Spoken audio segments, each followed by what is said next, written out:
Hello বন্ধুরা, জানাই আজকে দেখো কুমড়োর ডগা কেটে নিয়ে এসেছি। আমাদের বাড়িতে হয়েছে কুমড়োর ডগা, ছোট ছোট করে কেটে রসুন দিয়ে কাঁচা লঙ্কা কেটে ভাজবো। তোমরা ভিডিওটা সম্পূর্ণ দেখতে থাকো। আমি এখন শাকটা বেছে নেব, ধুয়ে নেব। রসুন দিয়ে ভাজা ভালো লাগে। আমি ডাঁটাগুলো এইভাবে কেটে নেব ছোট ছোট করে।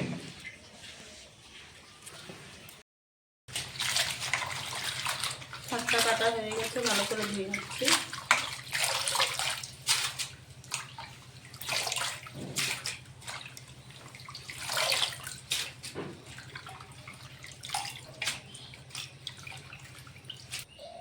এখানে শাকটাও ভালো করে কেটে বেছে ধুয়ে নিয়েছি।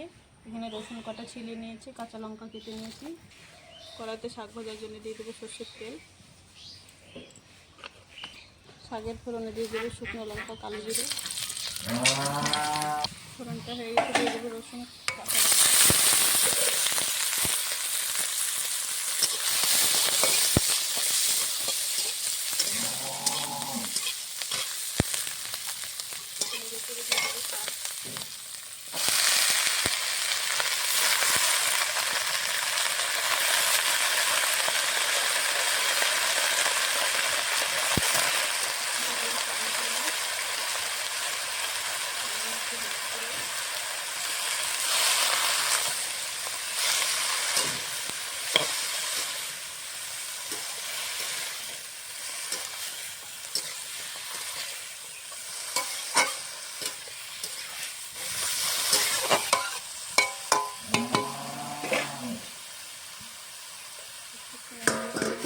চাপা দিই,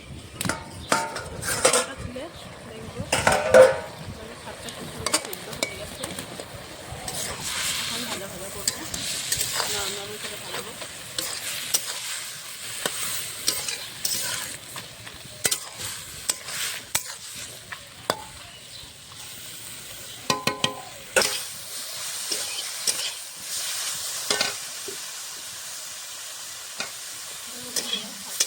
গলে গেছে, নরম নরম হয়েছে। একটু দিয়ে সাদা সরষের তেল দিয়ে দেবো।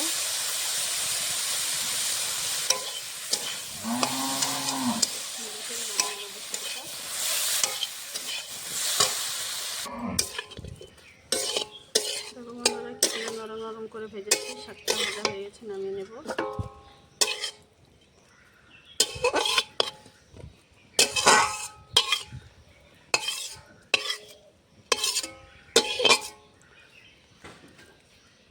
গরম গরম ভাত দিয়ে এক থালা ভাত খাওয়া যাবে।